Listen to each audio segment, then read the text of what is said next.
지난 2달 동안 우리가 잠언을 묵상하였습니다. 잠언이 몇 장까지 있습니까?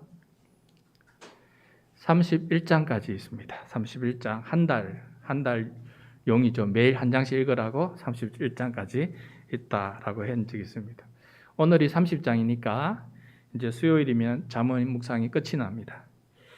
2달 동안 참 수많은 지혜를 우리가 듣게 되었고, 어떤 지혜는 중요해서 그런지 반복 했던 말을 또 다시 듣는 그런 말씀들이 참 많았습니다. 그런데 여러분 어떻습니까?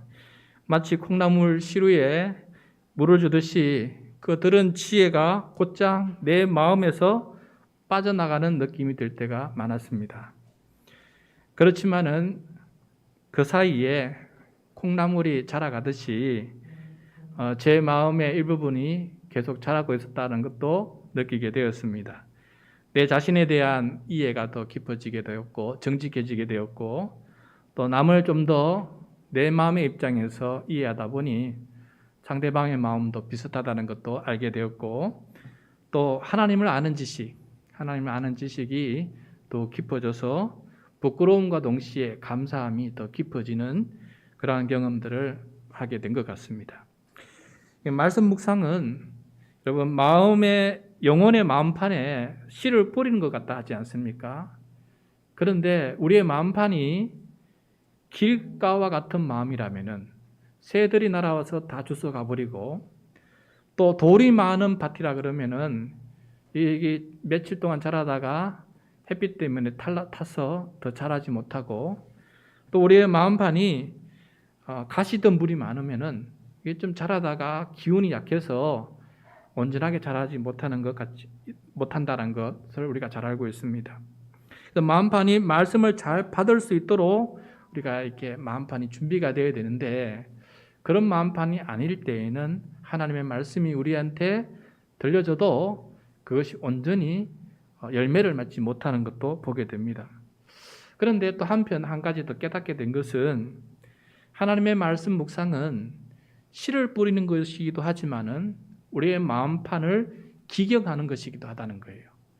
그래서 우리의 마음판을 이 말씀이 자꾸 이렇게 기경해서 씨앗이 뿌려질 수 있는 마음으로 자꾸 만들어 주시는 것이죠.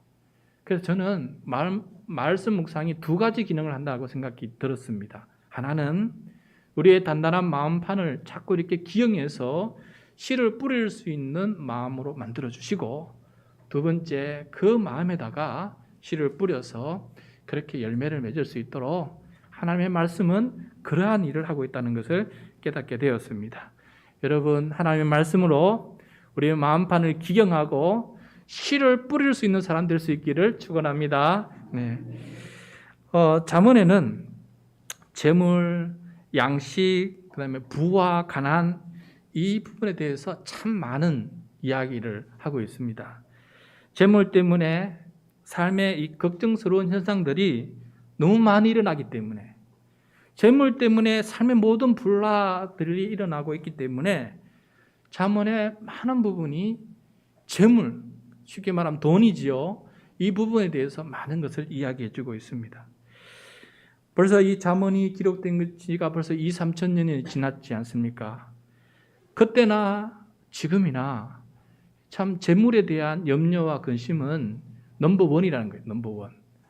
여러분, 우리가 지금 코로나 때문에 경제적으로 힘들다 그러지만은, 그러면 코로나 이전에는 경제적인 문제가 좋았습니까? 똑같지 않았습니까? 그것처럼 우리의 삶에는 계속해서 우리의 삶 속에서 문제거리가 되는 것은 바로 이게 경제적인 문제다라는 것을 배우게 됩니다. 심지어 예수님께서 하나님의 나라 복음을 전파할 때에도 예수님은 이 경제적인 문제에 대해서 신중하게 또 아주 중요하게 다루시는 것을 보게 됩니다. 우리가 주기도문, 예수님의 그 기도를 요약한 건데, 주기도문에 보면은 사람의 필요에 대해서 기도하는 내용이 후반부에 시작하지 않습니까? 사람의 필요에 대해서 기도하실 때 가장 먼저 나온 게 무엇입니까? 오늘 우리에게 일용할 양식을 주옵시고. 이게 사람을 향해서 기도하는 첫 번째 기도가 되는 것처럼 예수님도 우리의 삶에 있어서 양식, 재물, 물질의 중요성이 얼마나 중요하다는 것을 다 알고 계셨고 이 부분이 해결되기를 원하고 계셨다는 것을 우리가 깨닫게 됩니다. 그래서 실제로 우리가 기도할 때도 마찬가지예요. 우리 기도의 내용에 어떻게 보면 우선순위라 할까요? 기도 내용의 많은 부분이 결국 무엇 때문에 우리가 기도하고 있습니까?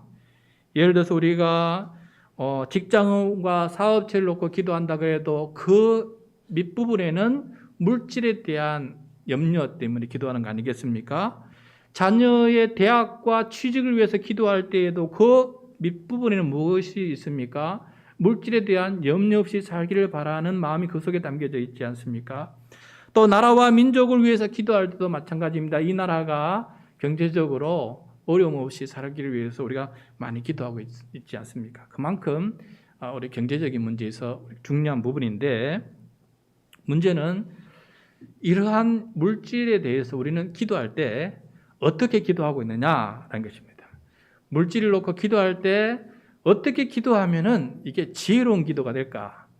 솔직히 우리가 신앙생활 좀 하다 보면은 물질을 놓고 기도한다는 게 약간은 좀 마음에 좀 거리낌이 있지 않습니까? 너무 물질을 박히는 거 아닌가 하는 그런 생각 때문에 굉장히 중요한 건데 이거를 지혜롭게 기도하지 못함으로 말미암아 너무 물질에 욕심을 부리는 사람이 되지 않을까 하는 생각을 할 때가 있는 것 같아요. 그래서 오늘 우리가 물질을 놓고 기도할 때 어떻게 기도하고 하는 것이 지혜로운 기도인지 또 성경적인 기도인지를 함께 배워봤으면 좋겠습니다. 오늘 그러한 기도가 나오는데 저는 구약과 신약 성경 통틀어서 세 사람의 기도, 물질을 놓고 기도했던 세 사람의 기도를 순서대로 살펴보면서 이렇게 기도했고 이렇게 기도하면 되겠구나 하는 그러한 가르침과 배움, 깨달음을 얻을 수 있는, 그래서 앞으로 우리가 재물 놓고 기도할 때 이렇게 기도하는 것이 하나님께서 기뻐하시는 거겠구나 하는 것을 배울 수 있는 시간이 되었으면 좋겠습니다.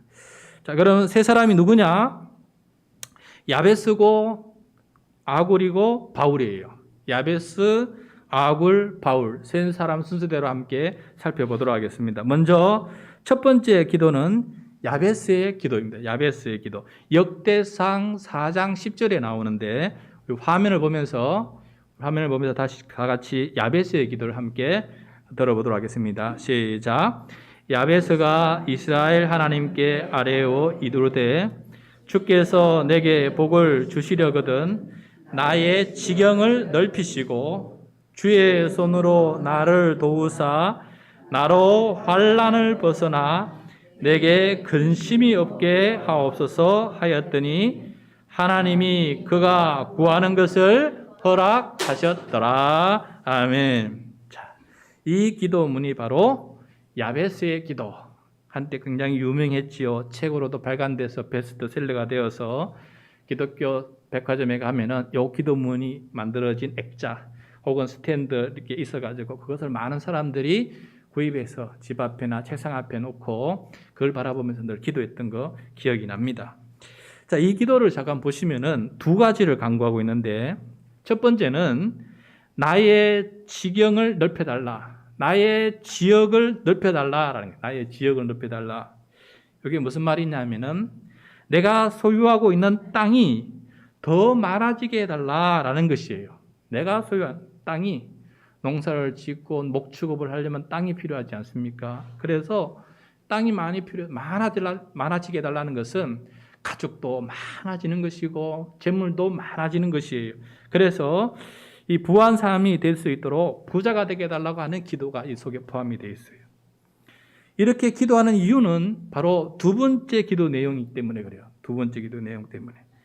주의 손으로 나를 도와서 내가 환난과 근심에서 벗어나게 해달라라는 기도가 두 번째 기도 때문에 앞에 기도를 하게 된 것입니다.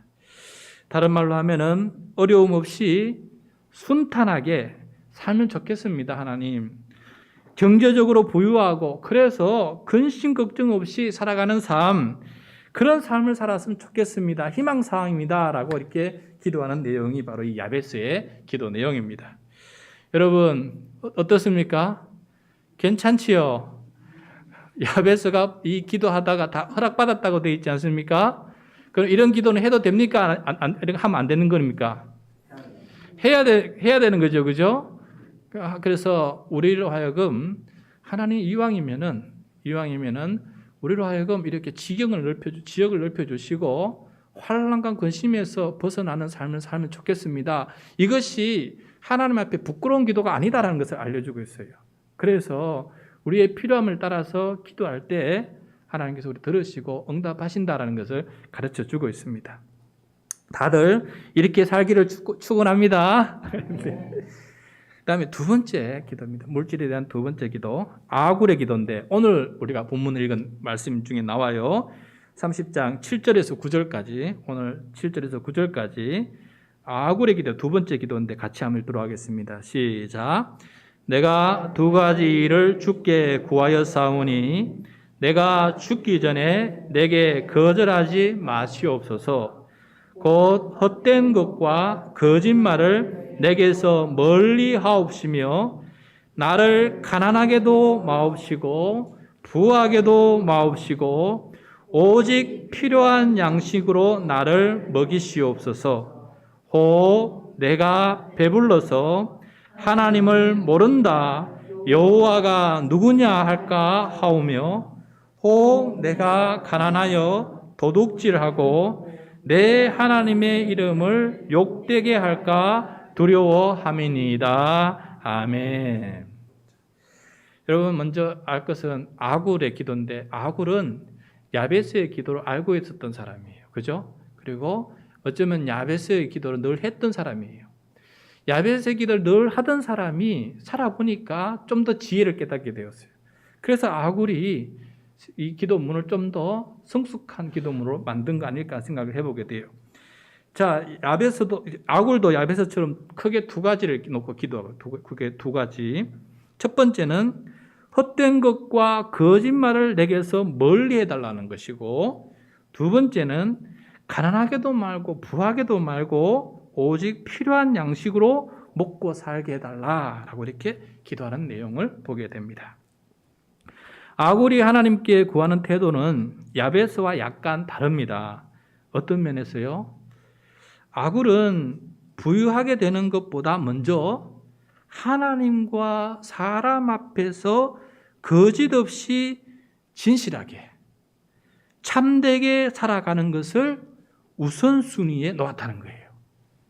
뒷부분은 비슷하다 하더라도 앞부분에 먼저 중요한 것이 무엇인지를 먼저 말을 했는데 그것이 차이점이에요.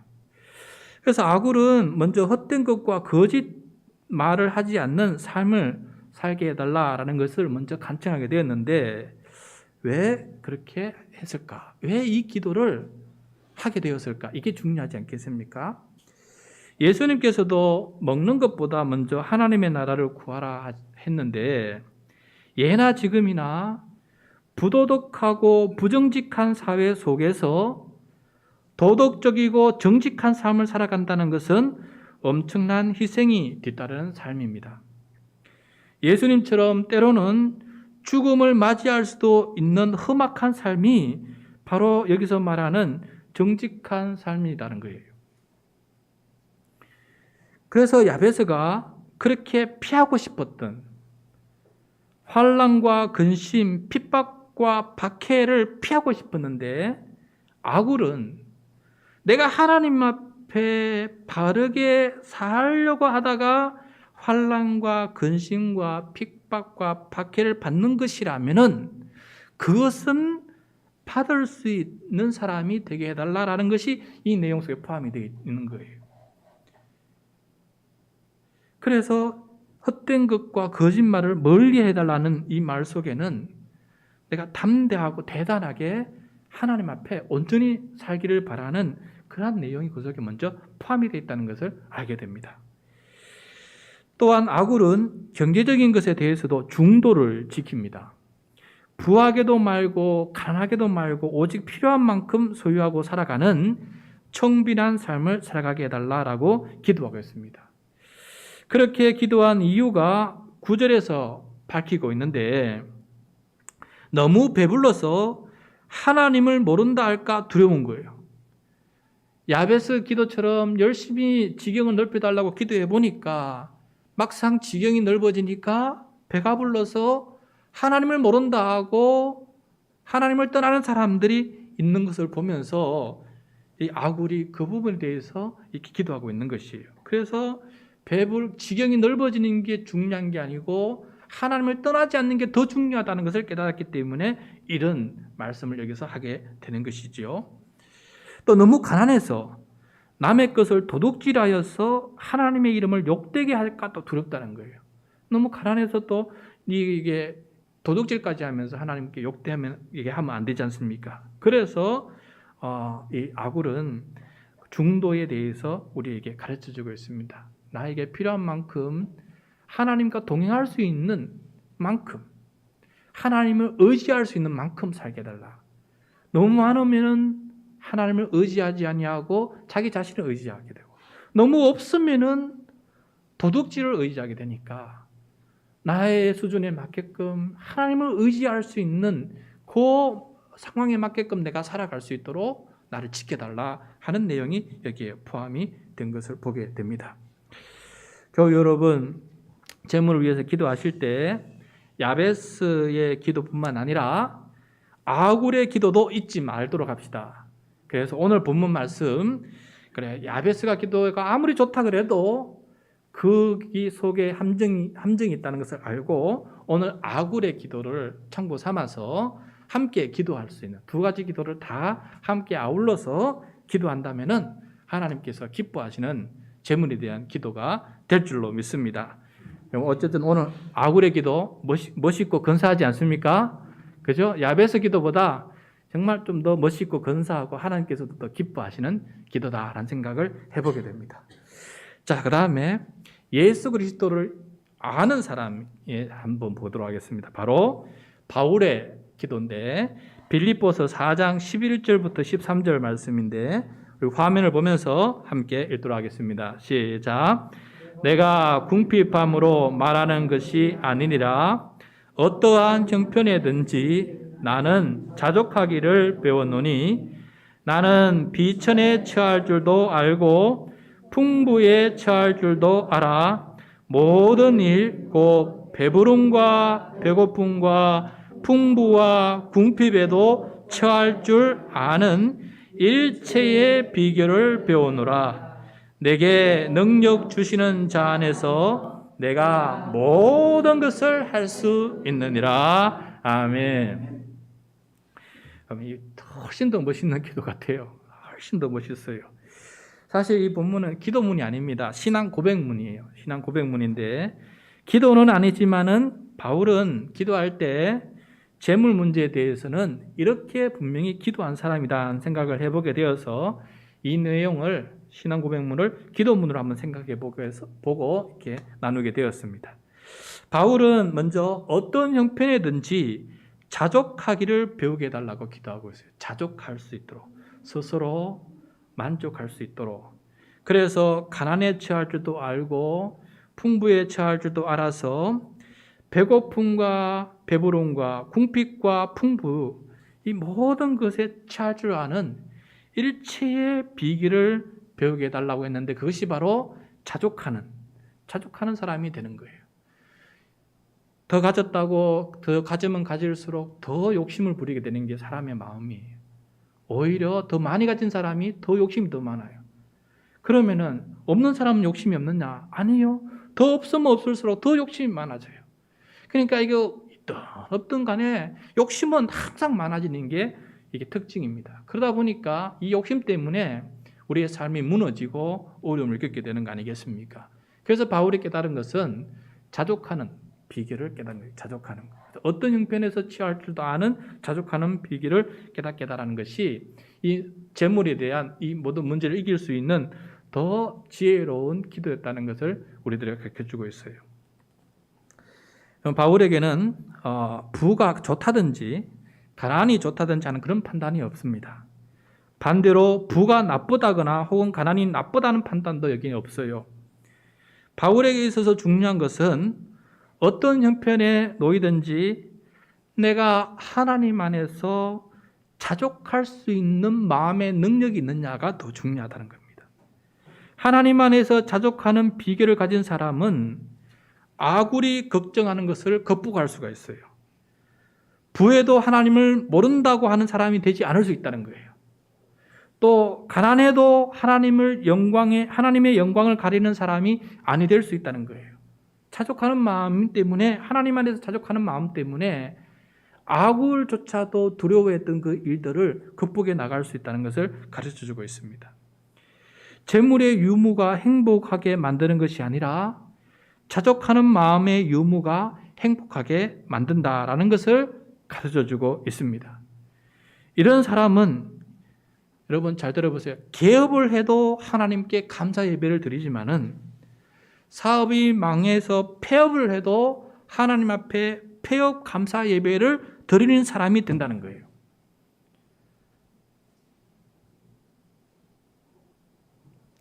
여러분, 재물을 놓고 기도할 때마다 이 세 번째 바울의 기도가 내 마음에 이해가 되고 또 내 마음에 와닿고, 그래서 어떤 상황 속에서도 굴하지 아니하고 하나님 앞에 감사함으로 살아갈 수 있는 그런 사람이 되게 해달라고. 그리고 나면은 13절처럼 내게 능력 주시는 자 안에서 내가 모든 것을 할 수 있다라는 말씀을 이루면서 살아갈 수 있다는 것을 우리가 깨달았으면 좋겠습니다. 결국은 이것이 더 많은 일을 해낸다는 것이, 우리가 가진 것으로 더 많은 것을 해내는 것이 아니라 하나님 앞에 감사할 때 그 마음이 더 많은 일을 해낼 수 있다는 것을 우리들에게 가르쳐 주고 있습니다. 이 세 가지 기도 모두 타당하고 성경적인 기도고 하나님께서 응답하시는 기도예요. 그런데 이 세 가지를 다 묵상하면서 하나님 앞에 재물에 대해서 기도하는 우리 모두가 되었으면 좋겠습니다. 야베스는 너무나 좀 각자 세 사람이 놓인 삶의 환경이 좀 달랐다는 생각이 들어요.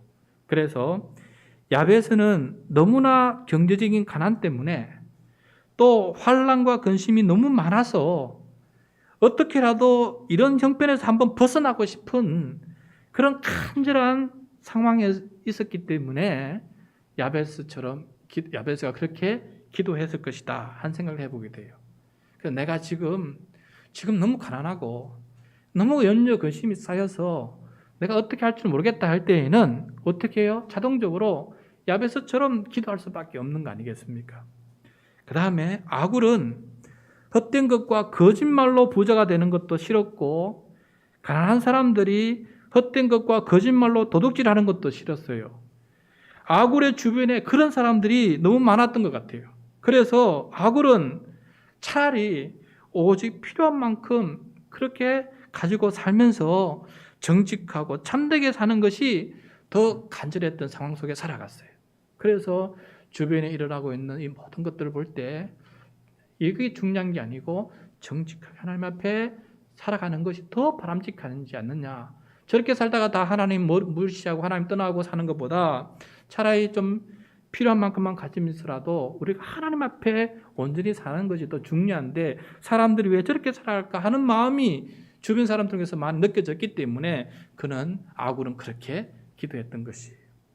또 바울은 우리가 살다 보면은 부할 때도 있고 또 가난해 태할 때도 있고 또 어떤 때는 필요한 만큼 가지고 살 때도 있고 어떤 상황에 놓이게 될지 우리는 알 수가 없어요. 그때마다 하나님께서 보존해 주시고 허락해 주신 만큼 우리가 살 수 있는데, 어떤 상황에 놓이든지 자족하는 마음이 있으면은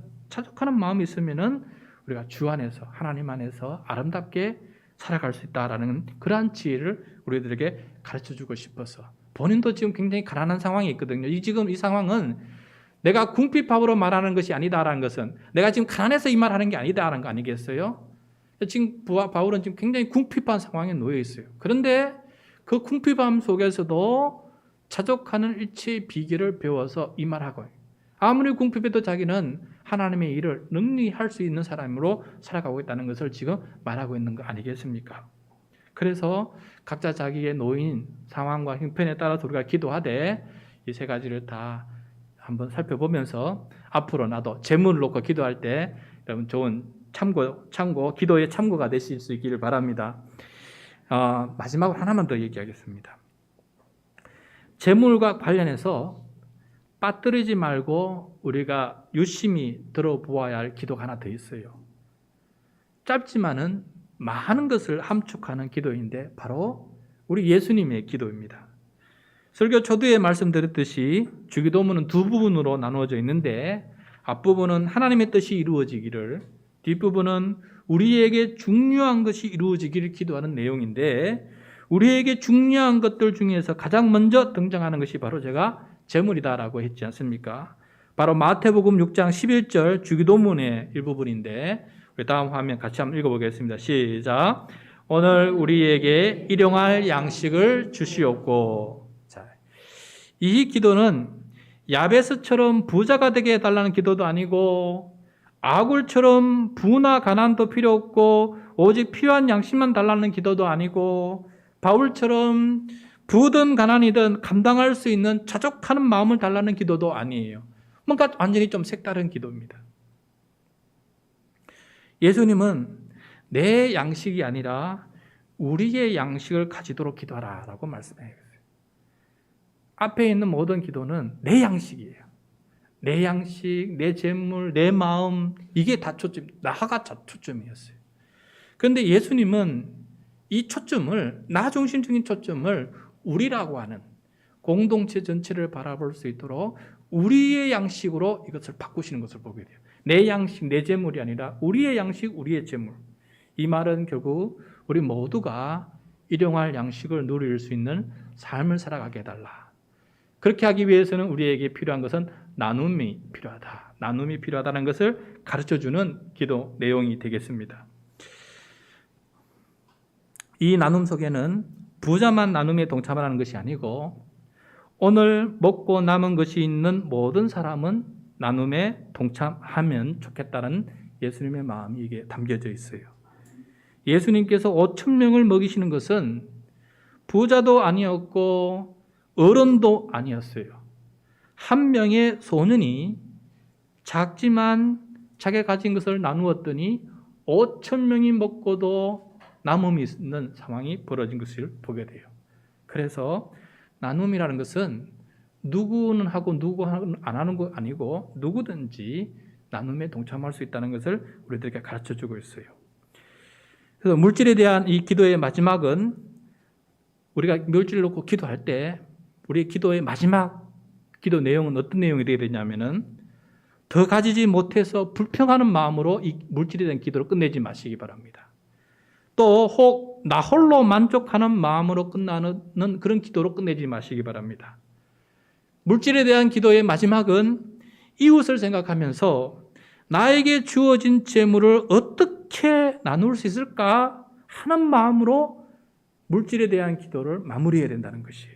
그럴 때 주기도문에 나온 것처럼 하나님의 나라가 하나님의 뜻이 이 땅에 이루어지게 된다는 것을 우리들에게 가르쳐주고 있습니다. 오늘날 세계 경제, 국가 경제, 기업의 경제, 가정의 경제 문제는 나눔이 잘 실천되지 않아서 이런 일들이 벌어지고 있습니다. 우리나라는 개인 소득 3만 불 시대예요. 연간 한 3,600만 원을 번다는 거예요. 매달 한 사람마다 300만 원씩 벌고 있어요, 우리나라는. 저희 가족은 5명이니까 매달 3, 5 하면 얼마입니까? 매달 1,500만 원을 버는 가정이라는 거예요. 우리 국가 전체 수익을 GDP를 나누면 그렇게 된다는 거예요. 매달 개인이 300만 원을 벌면 우리나라 모두가 다 행복하게 염려 근심으로부터 벗어나 살 수가 있는 나라예요. 뿐만 아니라 우리의 이웃인 특히 먼저 북한의 동포에게도 우리보다 더 가난한 나라들에게도 나눔으로써 우리가 좋은 역할을 할 수 있는 나라가 우리 대한민국입니다. 이 모든 것들 속에 나눔이 지금 뭔가 잘 이루어지지 않고 나눔이 잘 이루어지지 않다 보니까 한쪽으로 쏠리고 그래서 빈부격차가 더 심해서 부한 사람은 더 부해지고 가난한 사람은 더 가난해지고 있는 상황 속에 있어요. 코로나 때문에 여러분 중산층은 더 무너지고 가난한 사람들은 더 많아지는데 부자는 더 부자가 됐잖아요. 우리나라의 재물의 10%는 절반은 우리나라 전체의 재산의 절반은 누가 가지고 있느냐? 상위 10%가 다 가지고 있다는 거 아닙니까? 그래서 예수님께서 우리의 양식이라고 하는 이 부분에 대해서는 물론 이것이 나 혼자 이루기는 참 어려운 부분이에요. 제도적인 거나 법적인 문제도 다 이루어지면 좋겠는데 그래서 우리 모두가 함께 더불어 살아갈 수 있는 그런 나라가 되는 것, 이것이 바로 예수님께서 원하시는 그한 하나님의 나라의 모습이 아니겠습니까? 자, 말씀을 맺겠습니다. 사랑하는 교우 여러분, 경제와 물질에 대해 우리는 기도해야 됩니다. 왜냐하면 굉장히 중요한 우리의 삶의 문제이기 때문에 그렇습니다. 왜냐하면 우리는 온통 이것을 위해 살아가고 있기 때문에 그렇습니다. 그렇다면 어떻게 기도하느냐? 기도의 지혜가 우리에게 필요합니다. 어떻게 기도하면 좋을까? 오늘은 세 사람의 기도 제목을 함께 살펴보게 되었습니다. 여러분, 가장 중요한 기도 제목이니까 이 세 부분을 성경책 앞부분에 따로 적어 놓든지 하셔서 항상 읽어보시고 예수님 기도까지 읽어보시고 그래, 재물에 대해서는 이렇게 기도해야 되지 하게 된다면은 우린 재물에 쫓기는 사람이 아니라 재물을 통치하고 재물을 다스리는 사람으로 살아가는, 재물의 주인이 되는 삶을 살아가는 우리 모두가 될 줄로 믿습니다. 그래서 재물에 대해서 승리하고 또 하나님 앞에 기쁨으로 살아가는 우리 하늘평강교회 모든 성도 되시기를 축원합니다. 기도하겠습니다.